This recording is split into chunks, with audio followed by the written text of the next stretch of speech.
Oke, setelah kemarin di F1 Hungaria yang merupakan paruh musim pertama, sekarang kita akan menilai. Jadi jajaran semua pembalap itu bagaimana sih rapotnya mereka itu dari yang mulai paling bagus sampai yang paling bawah. Tapi ini nggak berdasarkan poin sebenarnya. Tidak berdasarkan poin, Karena itu namanya klasemen. Ya poin itu kayak misalnya Kimi Räikkönen gitu kan, tiba-tiba Hoki dapat 1, maka performanya biasa aja. Atau gitu Latifi tiba-tiba dapat poin di Hungaria. Atau kayak Bottas tuh yang rusuh race kemarin, tapi ya karena dia di Mercedes. Poinnya bagus juga ya, gimana gitu. Ya, tapi dia belum pernah menang tahun ini gitu kan. Wih, Fudas belum pernah menang ya? Belum pernah menang, makanya kita nilai nih performa pembalap berdasarkan, jadi ini kita ngurut dari paling bawah sampai paling atas. Okay. Tapi nggak berdasarkan poin ya. Jadi performa itu kita banyak. Jadi capaian kualifikasi? Ya parameternya itu kalau kualifikasi tuh head to head sama teammate kita hitung gitu kan. Terus misalnya dia performanya saat race lawan teammate-nya dulu deh gitu kan. Sebelum lawan tim-tim lain kan, teammate tuh orang pertama yang harus lu kalahin gitu kan. Karena lu pakai mobil sama, ya kan? Ya setup mungkin bisa beda, tapi lu pakai mobil yang sama, kalau hasilnya bisa beda jauh, itu jadi pertanyaan gitu kan. Kayak gitu. Itu dia. Dari yang paling terakhir. Jelas, tim terakhir adalah dari tim asal Rusia. Bukan. Ini jangan digoyang-goyang. Maaf dah. Bunyi-bunyi klon. Dari tim asal Rusia. Bukan Rusia, tim asal Amerika, cuma berseragamnya Rusia. Ya kalau namanya Haas. Posisi terakhir mah kalian udah bisa nebak lah. Ya, karena dua pembalap itu satu Nikita Mazepin dan Mick Schumacher. Enggak, jadi gini, yang paling bawah tuh peringkat 20 ya udah pasti Mazepin ya kan. Karena nih kita lihat nih statistiknya. Handphone baru nih. Handphone kantor gak pernah baru. Wah. Poin 0. Poin 0. Kualifikasi 11 seri, kalah semua. Hanya kisah semua. Jadi 9-0 enggak. Jadi dia sama Mick Schumacher 9-0. Tapi selalu di bawahnya Schumacher ya. Seri ada 11 tapi dia 2 kali dipur sama Schumacher sebenarnya. Schumacher 2 kali nggak ikut kuali. Tabrakan di FP3. Ya gua pur lah menang. Tapi nggak kita hitung menang karena Schumacher-nya nggak ikut kan. Nggak menang ya kan. Finish terbaiknya cuma posisi 14. Wah. Nah itu emang. Itu di mana 14? 14 tuh kok nggak salah Monaco apa? Yang cash ya?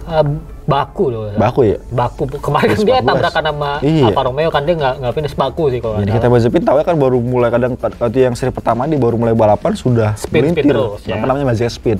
Ya kan, terus dia juga performa kualifikasinya nih, misalnya Schumacher itu ya gap antara Mazepin ke Schumacher tuh bisa sedetik gitu loh. Iya. Jadi misalnya Schumacher gapnya untuk selamat dari pole itu 3 detik gitu kan, dari Hamilton misalnya, terus ke Schumacher 3 detik. Nah dari Schumacher ke Mazepin tuh sendiri sedetik gitu kan, berarti Hamilton ke Mazepin 4 detik gitu kan. Sama itu bisa 4 detikan. 4 detik tuh jauh gitu kan. Jauh banget ya. Dan catatannya lagi kan, dua-duanya rookie gitu kan. Dan kalau kita lihat ke belakang lagi gitu, Mazepin lebih sering ngetes F1 loh daripada Schumacher. Iya. Mazepin tuh kayak udah ngetes F1 tuh dari waktu itu Force India gitu kan, terus sempat ngetes Mercedes juga gitu kan, sampai akhirnya ngetes ke jadi pembalap resminya Haas gitu ya. Dia lebih berpengalaman untuk jadi nggak kagetan gitu, tapi ya emang performa Haasnya sendiri jelek gitu kan. Itu posisi 20 udah lah, nggak terlalu banyak. Kalau posisi 19 ada nama Kimi Räikkönen. Kimi Räikkönen. Kimi Räikkönen ini gosip-gosip kan sejak hampir pensiun lah sebetulnya, kan ada beberapa kali dia lulus Q2, ada kadang sempat marahin pencetak poin juga gitu. Statistiknya kita lihat, poinnya 2, 1 tuh kemarin tuh. Kayak poin hoki doang sih sebenarnya itu, ketika Vettel lo di dis. Ya akhirnya dia naik satu posisi. Kimi Räikkönen kan juara dunia 2007 Alonso. Oh iya benar-benar. Tapi dia kualifikasi kalah 3-8 sama Giovinazzi. Jadi dia emang kayak kualifikasinya dia tahun ini emang jelek banget. Tahun lalu emang kalah, tapi nggak jauh gitu. Jadi kalau nggak salah cuma beda 2 race doang. Tapi tahun ini tuh kalahnya tuh lumayan jauh gitu kan. Dia cuma unggul di 3 race doang gitu kan. Posisi finish terbaiknya juga cuma posisi 10. Lebih mendingan Giovinazzi dibanding itu ya? Pasti. Tapi balapan bukan pesan ke Räikkönen ya? Enggak lah. Berapa tipis ya?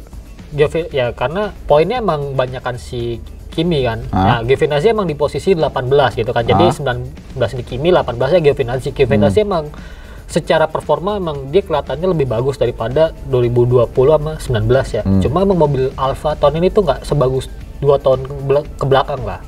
Karena emang untuk lolos Q1 itu jarang banget gitu kan.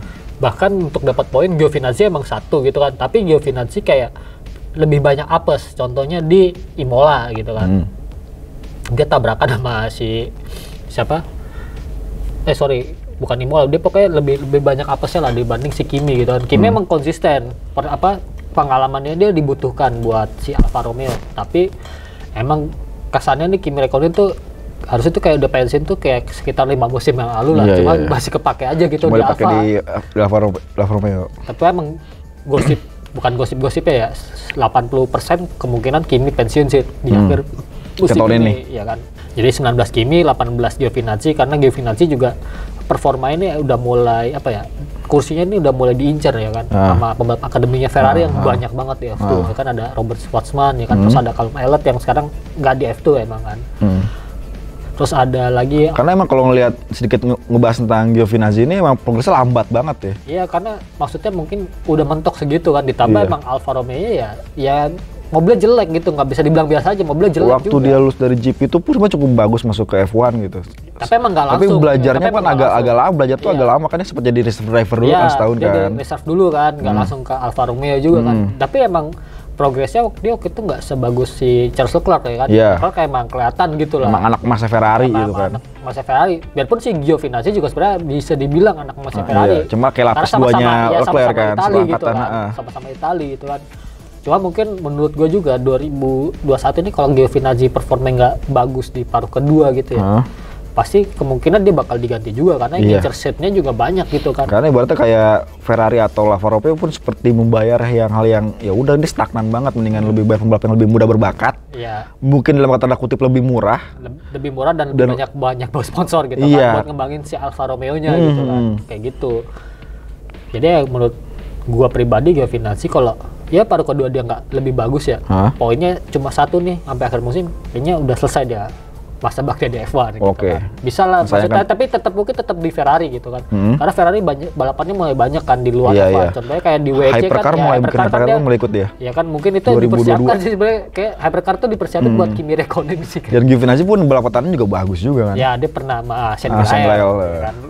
Lanjut. 18 ada teammate-nya Mazepin, Mick Schumacher. Oh, Mick Schumacher lebih bagus ya, jauh lebih bagus tingginya. Ya, tapi emang ya kan seperti yang gue bilang di awal. Jadi bagaimana lu sama-sama rookie nih, gua malu misalnya sama-sama rookie, tapi lu kalah telak di kualifikasi sama gua. Orang kan ngeliatnya, lu goblok nih kan. Kasarnya kan gitu. Tapi emang Mick Schumacher yang lebih kelihatan di Hungaria gitu kan.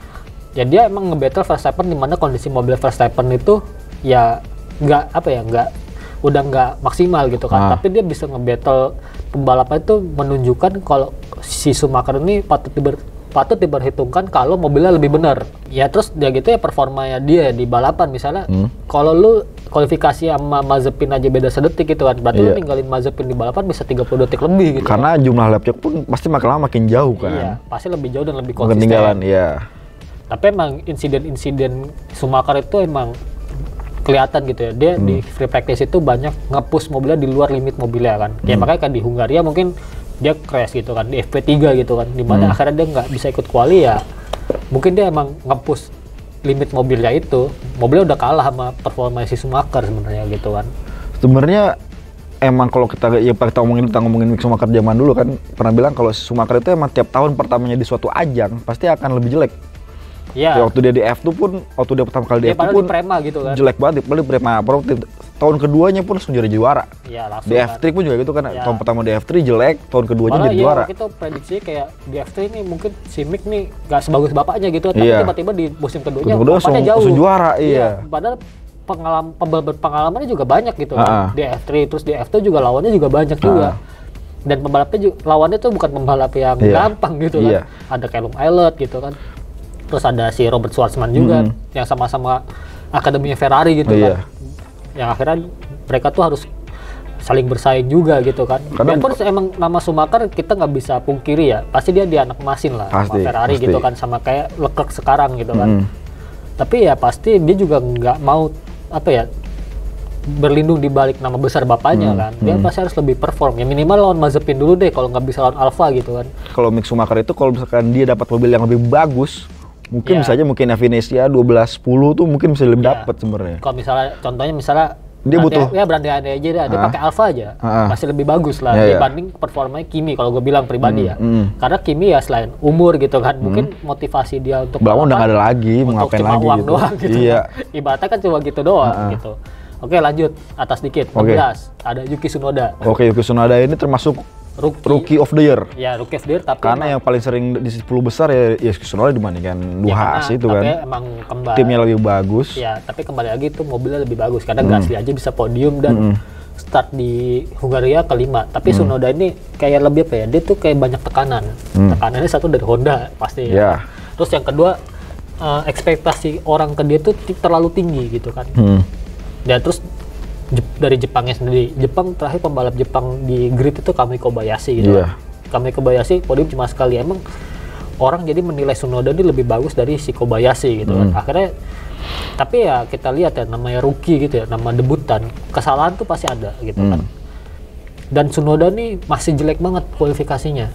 Dia kalah Dia sering beberapa kali awal-awal tuh cukup bagus untuk masuk Q2, masuk Q3 kadang sekali. Tapi masuk Q2 doang. Q1 tuh kadang sering banget masuk berhenti di Q1 tuh sering banget. Iya, berhenti di Q1 tuh sering banget. Iya, dan emang dia kan 11 seri nih, dia 11-0 dari Pierre Gasly. Oke, Gasly pemenang balapan. Gasly emang lebih senior juga. Iya, Gasly pemenang balapan dan emang Gasly di junior pun sebenarnya dia bagus. Dia emang karirnya sempat redup ketika di Red Bull, cuma dia lagi ngebangun lagi kan.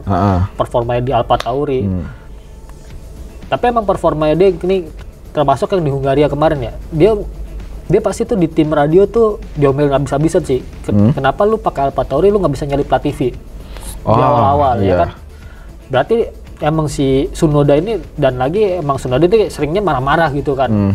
Emang lu kalau misalnya di sosmed kesannya lucu gitu kan. Asli galak banget. Pembalap kecil gitu kan. Kecil ya. Masih bocah gitu kayak anime gitu kan. Berisik. Galak banget itu orang. Galak banget gitu. Sementara tapi yang gue lihat performanya dia tuh di track itu untuk battle ngelawan Latifi aja, Williams gitu ya. Dia ngelawatin aja nggak bisa gitu. Iya. Sampai lu butuh pit stop buat nyalip si Latifi. Emang secara pengalaman harus lebih teruji gitu kan. Emang kemungkinan besar 95% Tsunoda 2022 masih sama Alfa Tauri gitu kan. Cuma minimal lu paruh kedua musim, Tsunoda ini harus lebih membuktikan nih kalau kursi lu di Alfa Tauri itu bukan semata-mata politisnya Honda aja gitu kan. Karena akademi Red Bull di F2 tuh lagi bagus-bagusnya juga. Banget ya, saingannya banyak. Masih ada Liam Lawson ya kan. Terus masih ada Juri Vips ya kan. Terus kita nggak bisa bilang si Albon Albon itu Albon pensiun gitu aja kan tiba-tiba mungkin dibandingin sama Albon gitu saat lagi bagusnya tiba-tiba mungkin Tsunoda boncos mungkin ya bisa aja masuk ke Alfa Tauri. Iya bisa aja misalnya di paruh kedua nih Tsunoda lebih hancur dari paruh pertama. Ya Albon dia masih balap gitu kan. Dia balap aktif biarpun balapnya sekarang balap DTM yang pakai mobil GT ya kan. Emang karakternya beda tapi bisa jadi misalnya si Helmut Marko itu gerah gitu kan. Albon balap lagi, misalnya 5 seri terus tiba-tiba Albon bisa podium, itu udah bahaya banget gitu kan buat karir Tsunoda. Biarpun Honda itu pengen banget ada pembalap Jepang yang podium. Tapi 2022 Honda pun udah cabut gitu kan. Jadi bisa jadi pengaruhnya politis Tsunoda itu 2022 udah hilang. Nggak begitu tinggi. Gitu. Jadi Tsunoda ini sebenarnya pembalap yang kursi itu paling dalam bahaya menurut gua. Karena Red Bull itu suka semaunya lu tukar-tukar pembalap. Apalagi Liam Lawson ya. Liam Lawson di F2 menang terus lu debut di balap DTM menang. Ngebuktiin kalau Lawson ini ada kelasnya tersendiri. Ada kelasnya gitu ya. Maksudnya lu pembalap serba bisa gitu. Lu balapan dua mobil yang karakternya beda tapi lu dua-duanya bisa menang. Emang mungkin namanya nggak terlalu kedengeran. Lanjut. Posisi 15 ada Lance Stroll. Oke, Lance Stroll, si anak sultan. Lance Stroll performanya tahun ini tidak seperti tahun lalu di racing waktu masih era Racing Point namanya ya. Ya, ketika pakai kata itu cloningan Mercedes full ya. Iya, sekarang kan katanya dibilang itu masih di mobil yang sama, mobil yang mirip, pas ganti kok nggak segarang tahun lalu gitu. Nah, Vettel di luar dia di Hungaria podium udah 2 kali berarti kan? Iya, seharusnya podium 2 kali. Podium 2 kali. Sementara Lance Stroll poin cuma 18 ya.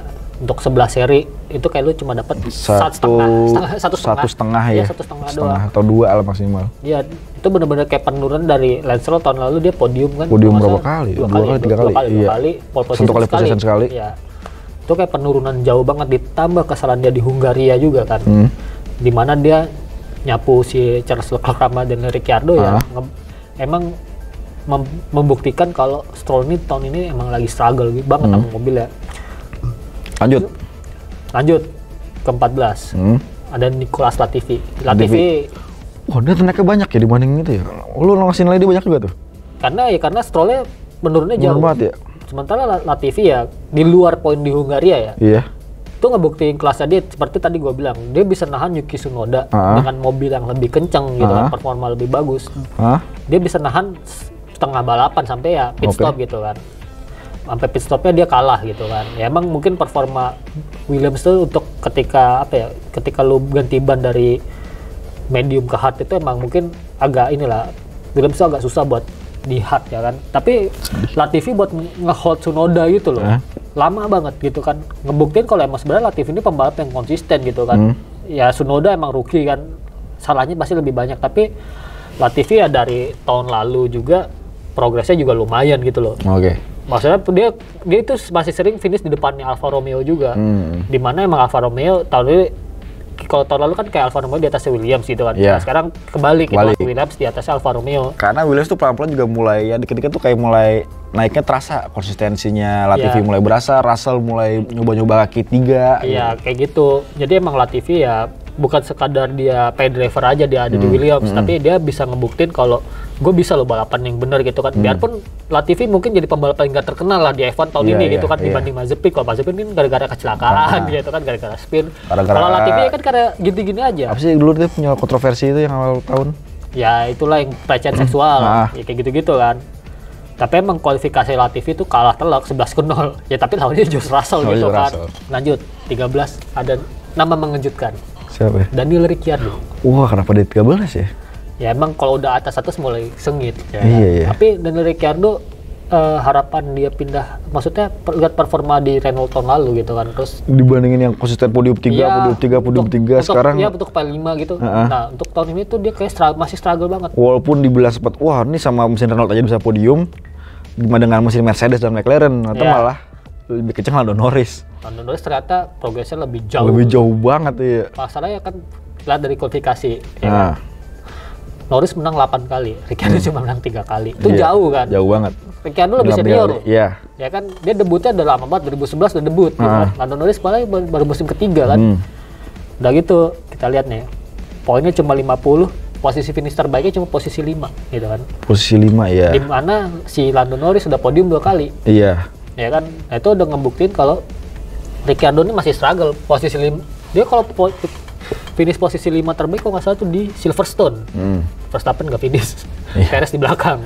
Karena ada beberapa faktor yang membuat akhirnya ya dia bisa kompetitif di posisi teratas gitu kan. Itu posisi finish terbaiknya karena ketolong di mana Verstappen nggak finish dan Perez di belakang gitu kan.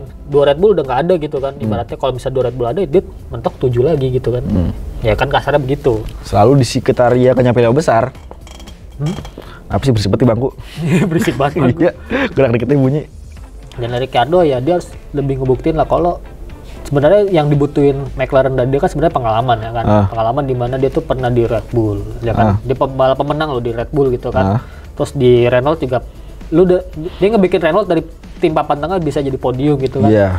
Tapi kenapa waktu lu transisi ke McLaren di mana lu dapat paket mobil yang lebih bagus, ternyata lu nggak bisa kompetitif, nggak terlalu kompetitif. Emang di Hungaria mungkin kalau dia nggak terlibat insiden, dia posisi finishnya bisa lebih bagus gitu kan.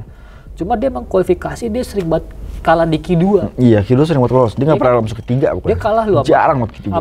Dia kalah sama pembalap-pembalap yang ngalahin mobil. Vettel, Alonso gitu kan.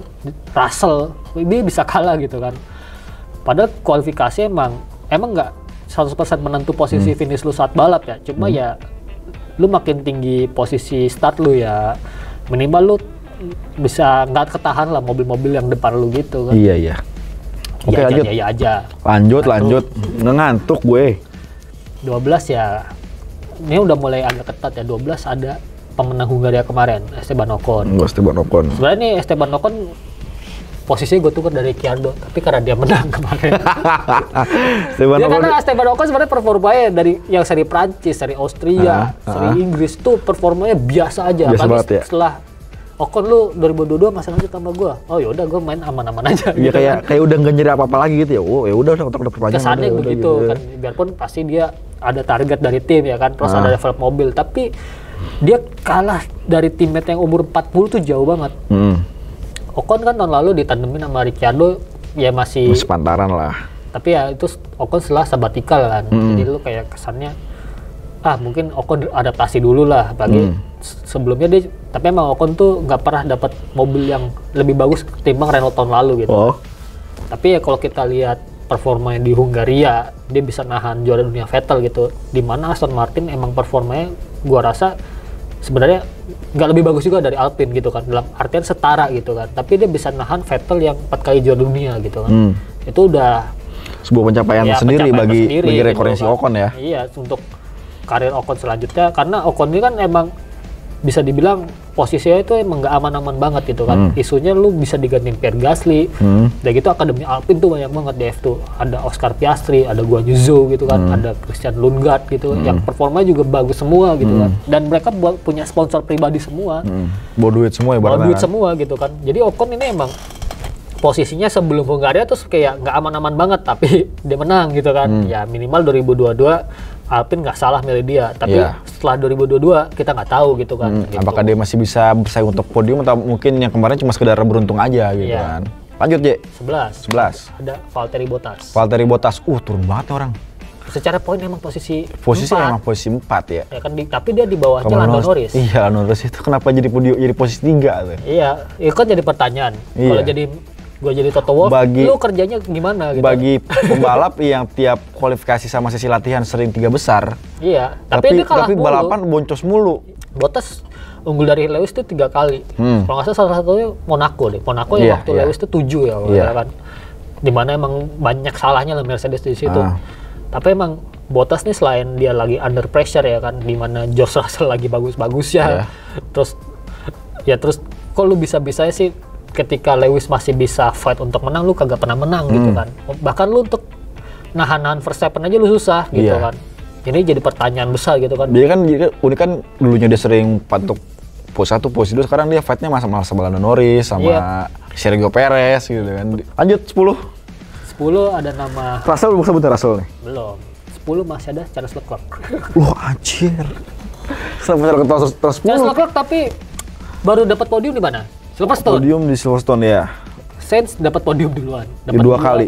Lagi. Charles Leclerc baru sekali podium, Carlos Sainz 2 kali. Ya, maksudnya Leclerc ini kan secara performa emang tahun ini ya Ferrari-nya juga lebih bagus dari tahun lalu jelas. Tapi kalau misalnya dalam jumlah podium dia kalah sama Sainz, ini di luar perkiraan sebenarnya kan. Sainz kan kayak Sainz tuh kayak banyak orang memprediksi dia tuh kayak di Ferrari lu cuma ngisi seat aja sebelum si Schumacher benar-benar siap ke Ferrari. Oh iya, benar. Tapi ternyata Sainz ngebuktiin ya kan. Kalau dia juga jago. Iya. Catatan kualifikasinya emang oke, lu 8 lebih banyak sering menang. Unggul dibanding Sainz. 8-3 gitu kan. Tapi di balapan ternyata Sainz lebih kompetitif. Iya. Kalau kita lihat dari poin nih, poin itu misal si Leclerc 80, Sainz 83. Nah, Sainz lebih unggul lagi gitu kan. Nah itu kan jadi Leclerc jadi beban Leclerc. Lu senior di situ. Iya, lu deg-degan kan. Ferrari itu bukan tim yang anak mesin pembalap yang lebih bagus loh. Jadi bisa aja misalnya Leclerc nih 2021 ternyata dia kalah ya kan sama si Sainz ya kan. 2022 lebih kalah lagi ya, bisa aja Leclerc kayak ditendang. Udahlah gue lupain dulu. Kontraknya sampai 2024 ya deh. Iya, kesannya kan kayak gitu ya kan. Tapi apa yang terjadi sama Vettel ya kan? Tahun lalu ya kayak lu gak diperpanjang gak jelas gitu kan. Terus tiba-tiba dia masukin Schumacher kan bisa aja kayak gitu kan. Karena Sainz bisa lebih perform gitu. Jadi kenapa gua menempatkan si Leclerc di posisi 10, mungkin ya fans Ferrari mungkin ada yang kesel juga, tapi ya kita lihat statistik lihat hasil poin ya kan. Poin dan podiumnya gitu kan. Karena buat Ferrari ya paling penting ya podium ya kan. Dia bisa lebih sering ke podium dari tahun lalu. Ya biarpun tahun ini udah 3 kali podium gitu kan. Ya ini udah lebih mendingan lah daripada tahun lalu yang mobilnya benar-benar jelek gitu kan. Oke. Lanjut. Di sini emang peringkat 9 ini sudah masuk 10 besar. Ya, ada George Russell. Russell di peringkat 9. Poin ya. Cakep. Poin 2. Poin cuma 2. Tapi cuma hasil kualifikasi sangat amat bagus. Tapi dia bisa bawa Williams masuk 10 besar. Dia di kualifikasi. Iya. Mending di balapan. Kalau di balapan lu mungkin ada beberapa faktor ya kan, insiden, tabrakan segala macam. Ini di kualifikasi gitu. Berarti lu ngalahin tim-tim papan tengah yang performa mobilnya tuh lebih bagus. Kayak gitu Aston Martin mungkin ya, atau Alfa Romeo, Alpine juga. Ya kan Ricciardo kalau nggak salah kalah juga kan berapa kali sama Russell. Walaupun Russell sebenarnya mobilnya paket GP2. Iya, itu lebih bagus dikit. Pakai GP itu, tapi dia bisa kualifikasi emang sangat menyenangkan sih ngeliat Russell di itu. Paling ditunggu ya Russell.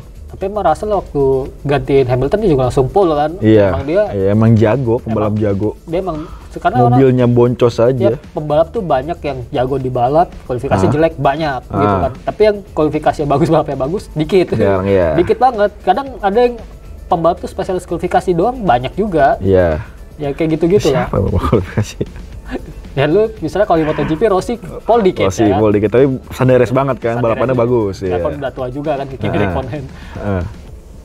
Tapi ya kalau Russell nggak ke Mercedes tahun depan kecewa sih. Kecewa mungkin seluruh dunia kecewa.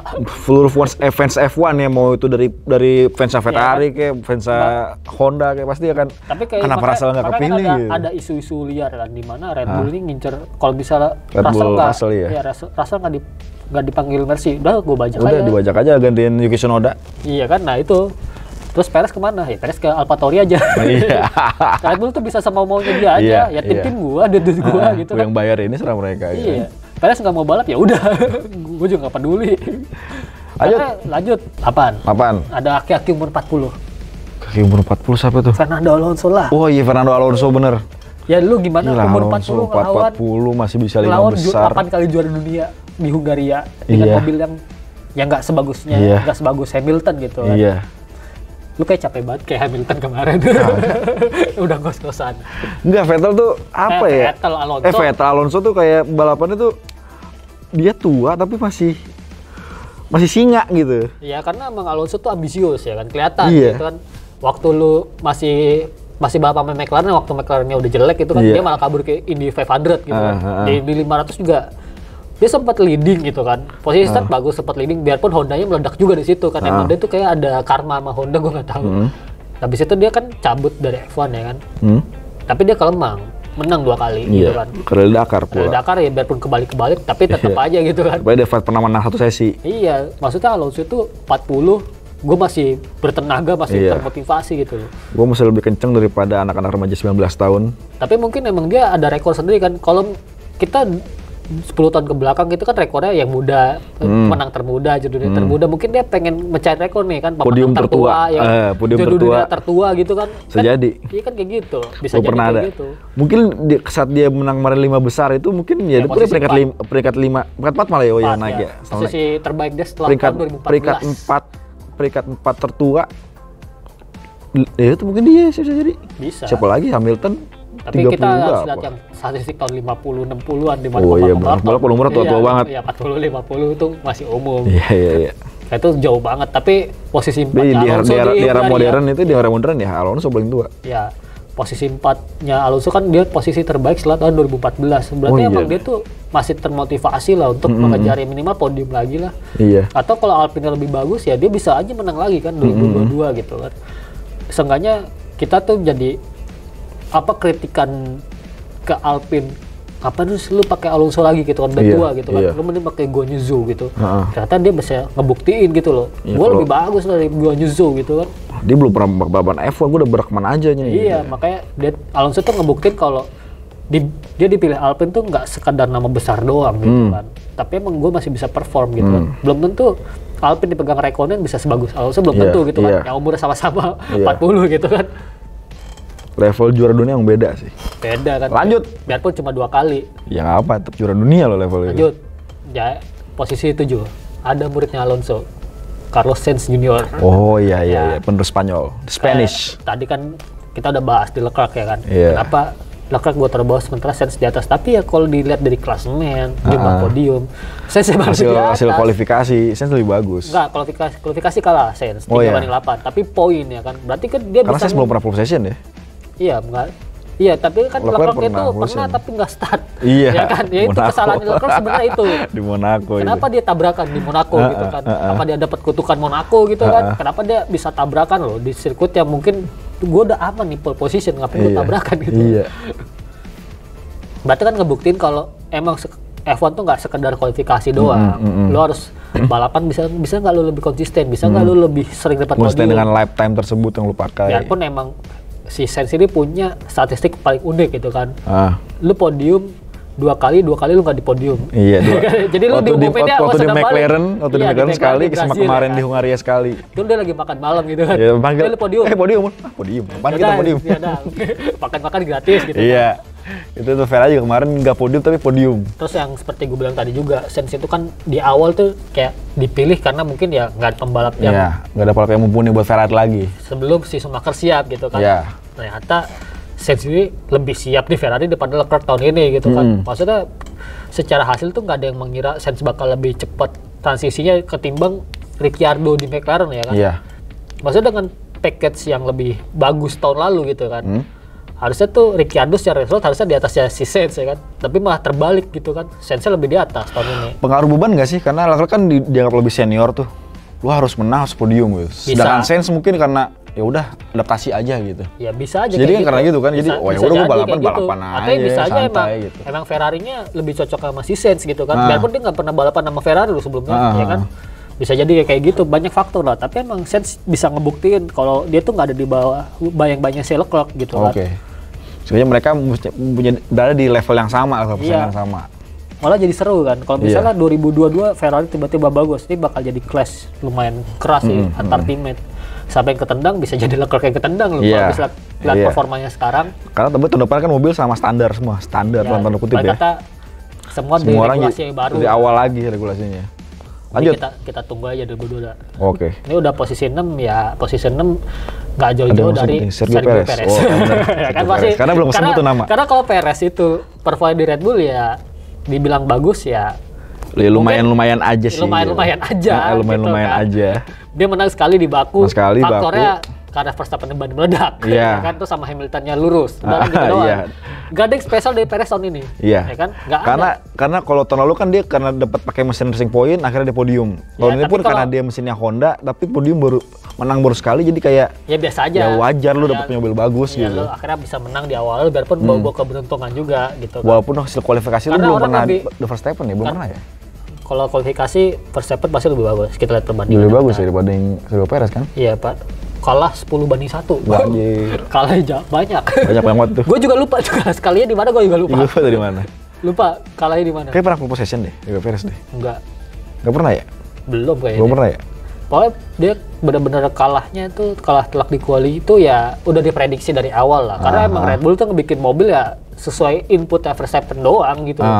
Tapi kalau misalnya dia bisa menang atau mungkin seenggaknya di klasmen bisa ngimbangin Bottas ya itu udah bagus banget karena sebelumnya kan Perez tuh cuma dapat mobil-mobil mediocre, ya kan. Malah jadi pertanyaan kalau Perez ini jelek ya kan. Ya kayak kasusnya si Gasly, Albon yang beberapa tahun terakhir yang setengah musim ditendang gitu kan. Makanya Perez ya sementara ini ya aman-aman aja lah. Karena dia pernah podium juga, dapat satu kali position. Dan dia emang masih bawa sponsor kok, jadi Red Bull udah kaya makin kaya aja gitu. Iya udah tenang aja kayak udah balapan lagi mau gue terus tahun gitu. Iya.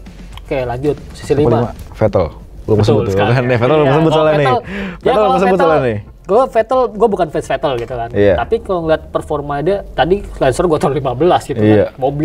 Mobilnya biasa sama aja. Tapi dia udah podium 2 kali sebelum di dis gitu kan.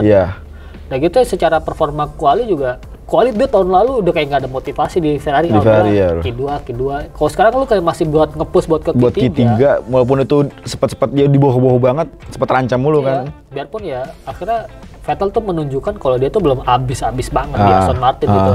Gue di Aston Martin bukan sekadar gue ntar di Aston Martin bentar terus pensiun, enggak ternyata kan.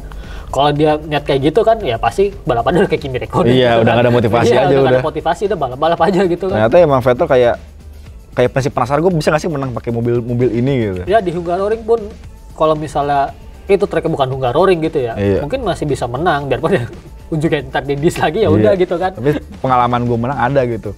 Kan dia kan pernah menang sama Red Bull, pernah menang sama Ferrari, mungkin saat pindah ke Aston Martin ini gue bisa menang nggak sih di sini? Malah kan di awal tes pramusim nih Aston Martin udah kelihatan nih mobilnya nggak sekompetitif tahun lalu nih ya kan, udah kelihatan. Tapi belum lama Vettel langsung podium gitu, dan di Baku dia udah podium gitu kan. Ya seperti gue bilang, Baku emang balapnya chaos gitu kan. Tapi ya kalau lu nggak punya skill buat balapan di track yang susah kayak Baku gitu ya pasti nggak bakal podium gitu kan.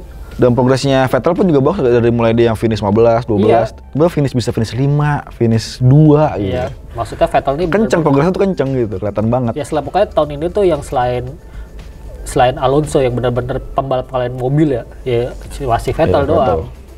Pemain mobil ya Russell juga lah gitu. Ya Russell, terutama Russell ya. Tapi Russell emang secara poin dan podium nggak ada kan, karena emang lebih jelek jauh daripada Aston atau Alpine gitu. Posisi 4. Dia belum kesebut lagi. Ada Pierre Gasly. Oh iya, Pierre Gasly bener. Pierre Gasly, kalau secara performa gue lihat dia jauh lebih bagus daripada tahun lalu. Lu nyebutnya ini ya, spesialis pembalap chaos. Kalau dia chaos tuh bisa menang podium. Justru gini, Gasly kalau startnya depan-depan dia apes biasanya. Iya. Contohnya ya kayak di Imola gitu kan, atau mungkin kayak di Hungaroring gitu kan. Awal-awalnya dia kan harus ke belakang dulu kan, malah kesalip sama Latifi, Tsunoda segala macam. Tapi kalau lu lihat di mana di Hungaroring gitu ya, karena yang masih fresh tuh Hungaroring, jadi Tsunoda tuh gap-nya udah jauh banget di depan, tapi ujung-ujungnya akhirnya Gasly bisa finishnya lebih jauh di depan, bahkan dia kan dimasukin pit lagi akhir-akhir buat pakai soft kan, buat dapet fastest lap dan dapat gitu kan. Jadi emang Gasly itu contoh di mana ini mobilnya lu mediocre nih, nggak bagus-bagus amat, tapi lu masih bisa lah buat bertarung di posisi 5 besar gitu kan. Akhirnya ya podium juga kan di Baku kan, ya oke lah. Emang Gasly itu kan kayak kesannya lu chaos, lu podium apa menang gitu kan, gitu mulu ya kan. Berarti kan dia bisa manfaatin gitu kan. Dimana kalau bisa depannya habis, lu bisa maju lah ke depan gitu kan. Nggak gampang lah buat kayak gitu. Karena kalau balapan kes pun harus pintar konsisten. Iya pasti. Antisipasi nggak panik juga. Iya pasti kan, belum manajemen ban segala macam ya kan. Lagi deh podiumnya di track yang susah juga, Baku gitu kan. Ya Baku street circuit ya kan, dimana lu bisa nabrak itu apa kastil juga kan. Nabrak kastil kan, Leclerc tuh sering banget nabrak kastil yang nanjak itu. Ya kan? Itu track yang nggak absurd sebenarnya, gampang banget. Nggak gampang buat naklukin track itu.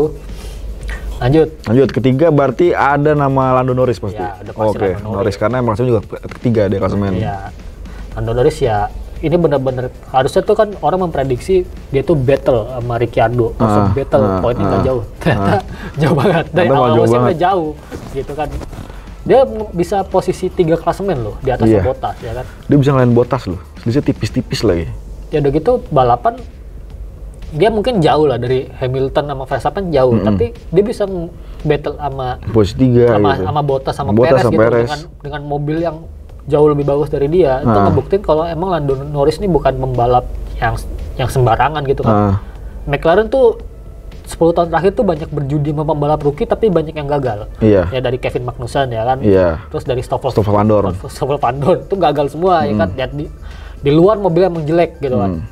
Ya Lando Norris mungkin ada di waktu yang tepat gitu saat emang Renault lagi bagus, McLaren udah mulai risetnya udah makin tinggi juga. Terus tahun ini juga dapat mesin Mercedes, ternyata si Lando cocok banget, iya. Tapi kenapa Ricciardo nggak cocok tuh kan jadi pertanyaan juga ya kan. Tapi emang Norris tuh ngebuktiin kalau gue tahun ini emang lawan gue boleh senior, tapi ya si Lando yang lebih senior di tim gitu kan, karena dia dari akademi juga, jadi dia pasti udah paham kondisi McLaren tuh kayak gimana. Makanya kan kalau misalnya Lando Norris tuh disebut-sebut sebagai the next Hamilton. Ya karena sama-sama dari Inggris, sama-sama berawal dari McLaren. Ya akademi McLaren gitu kan. Cuma ya kalau untuk tahun ini ya target terbaiknya dia ya posisi 3 di hold aja ya kan. Posisi 3 Lando Norris tuh udah kayak raja dunia begini ya mungkin pasti. Iya. Udah seneng banget ya. Udah jadi kiamatnya buat Bottas gitu kan. Lu nggak bisa lu. Kalau nggak posisi 3 lu nggak bisa gitu. Bisa, kan. Iya udah. Udah pasti udah ribet dah pokoknya ibaratnya. Nggak ada. Kalau posisi 2 sama 1 digabung aja. Pasti ya Hamilton dan Max Verstappen yang paling tinggi. Hamilton kita ngelihat kalau Mercedes tahun ini nggak superior tahun lalu. Entah itu sebenarnya karena Mercedesnya yang kurang apa Hamilton lagi loyo kalau kata lu. Lebih gue ngerasa Hamilton lagi loyo ya. Nggak juga sih. Jadi kayak di Hungaroring salah strategi gitu kan. Terus yang misalnya, tapi Hamilton ngebuktiin ketika di Silverstone ya, di balapan yang penuh kontroversial gitu. Emang penalti banyak nganggap kurang adil. Kurang keras buat Hamilton. Tapi buat gue kalau dilihat, kalau gue nonton balik lagi ya itu kayak ya udah sebenarnya racing incident aja sebenarnya kan. Udah gitu. Cuma ya karena Hamilton udah keseringan juara dunia, orang ya mungkin bosan kayak ya, Mas Verstappen yang juara dunia pengennya kayak gitu kan. Tapi Hamilton lebih ngebuktiin loh sebenarnya kalau Mercedes dia nggak sesuperior tahun lalu, tapi sekarang dia malah jadi leading gitu kan. Tapi Max Verstappen juga kalau kita raportnya di posisi 1 ya. Verstappen tuh kehilangan poin 2 kali doang kan. Dan itu dua-duanya bukan salah dia gitu. Iya kan, nggak ada yang salah dia. Satu ditabrak Hamilton, satu ditabrak Bottas. Iya. Mercedes parah juga ya. Tapi kalau lu bilang tadi lebih jelek mana gitu kan, Mercedes apa Hamilton ya? Iya. Ya Hamilton, tapi gue lihat tetap lapar gelar lah, tetap pengen, gue pengen jadi yang best of the best di F1. Pengen jadi yang ngalahin Schumacher secara jumlah gelar. Udah kalah, ya. Sama kan. Cuma kan jumlah menangnya kan lebih banyak kan. Pengen dikalahin kan itu kan. Coba ya Verstappen ya, dan Red Bull dan Honda juga pasti pengen ngebuktiin ini, masa iya Mercy di era turbo nggak pernah kalah gitu kan. Masa ya kagak pernah kalah sekalipun, masa nggak pernah gitu kan. Ya akhirnya emang tahun ini pasti jadi ya puncaknya lah, dimana emang Red Bull sama Mercy tuh benar-benar harus ketemu, dan battle-nya tuh antar dua tim gitu kan. Hamilton terakhir di battle sama Rosberg 2016 kan kalah emang. Tapi emang kalau gue ngeliatnya 2016 itu terlalu banyak unsur politisnya gitu kan, dimana Jerman dengan Jerman. Jerman dan Jerman gitu kan, pengennya ya Jerman yang menang lah gitu kan. Tapi ya kalau buat tahun ini karena battle-nya antar dua tim ya kan. Kesannya nih Red Bull-nya malah yang jadi yang kayak cengeng kan. Kesannya lu kemarin sebelum dikit-dikit langsung protes, dikit-dikit penalti, kenapa gitu. Tapi juga si Toto Wolff juga ngeselin ya kan, lu tengah-tengah balap ngirim email gitu kan. Itu aneh. Itu aneh sih. Jadi emang kesannya ya dua pembalap ini, gua nggak bilang Hamilton di dua sebenarnya kan. Ini kayak ibaratnya 1+1 aja, remis aja. Ya pembuktiannya nanti di akhir musim siapa yang juara dunia, dia posisi 1 gitu. Karena emang gua tuh sempat waktu Verstappen leading 30 poin lebih itu, emang jauh kan. Itu nggak pernah kejadian Hamilton tuh ketinggalan poin segitu jauh. Iya, nggak pernah. Paling itu ketinggalan cuma 15 poin. Hamilton tuh nggak pernah ketinggalan satu poin satu balapan gitu. Iya, kalau ketinggalan satu balapan kan ibarat kata Hamilton pernah DNF kan. Padahal dia nggak pernah DNF. Sejelek-jelek Hamilton di Monaco kalau nggak salah 7 ya. Iya. Apa 6 gitu, gue lupa. Pokoknya dari luar dia podium itu cuma 1. Sejarah-jarah Hamilton dia masih bisa nyetak poin. Iya, tapi emang yang jadi menarik itu sekarang adalah pertarungan memperebutkan fastest lap aja. Makanya gue mikir kalau misalnya kemarin tidak ada insiden Inggris atau di Hungaria, pasti itu Verstappen udah leading 40 lebih poin lebih itu. Pasti. Emang secara performa mobil Red Bull lebih bagus ya. Di Red Bull di Verstappen ya. Tapi emang Hamilton bisa nge-battle balik gitu ya. Apalagi dia nyetirnya tuh luar biasa di Hungaria, di track yang lu capek gitu. Maksudnya lu dikit-dikit belok, terus lu harus nge-battle 13 mobil buat ke depan gitu ya. Itu udah pencapaian yang luar biasa buat Hamilton. Belum tentu misalnya, ya gua nggak ngomong Bottas ya, kalau pembalap lain di posisinya sama kayak Hamilton, belum tentu hasilnya sebagus Hamilton gitu kan. Kayak gitu sebenarnya. Karena di balapan chaos ya di Silverstone sama di Hungaria kemarin pun dia tetap masih bisa podium. Iya, maksudnya di balapan udah di penalti, udah dikasih mundur paling belakang, tetap aja podium gitu. Ya makanya kalau gue bilang nih posisi satunya nih belum ada. Belum fix banget ya, karena ini dua-duanya dua orang ini masih apa ya, masih tempel banget gitu. Pokoknya kita ngeliat nih di paruh kedua musimnya kan, Hamilton cuma kalah sekali 2016 ya kan. Tapi itu dia juga poinnya juga sama loh ya kan. 2016 tuh poinnya benar-benar persis sama kayak sekarang. Emang dia Hamilton akhirnya kalah, tapi Hamilton pernah ketinggalan lumayan jauh tuh waktu 17-18 kita mau Ferrari ya kan. Sebelum Ferrari tabrakan di Singapura. Dan itu benar-benar jadi kayak Hamilton dan Mercedes tuh bisa lebih konsisten dari lawan-lawannya. Nah, Red Bull tuh bisa nggak buat mecahin itu? Masa di era turbo nggak pernah kalah loh ya kan. Oke. Udah lama nih. Kita ngomong sudah lama juga, kayaknya podcast bahas F1 paling lama nih kita bikin. Gak apa-apa, karena dibahasnya kan satu persatu. Karena kita bahas satu detail satu persatu dan separuh musim pertama. Nanti paruh musim kedua di Spa-Francorchamps, tanggal berapa ya itu ya? September awal pokoknya, tunggu saja. Jika emang ada pertanyaan, taruh di kolom komen atau di DM IG @autoracing1d. Sampai jumpa di video berikutnya. Dadah.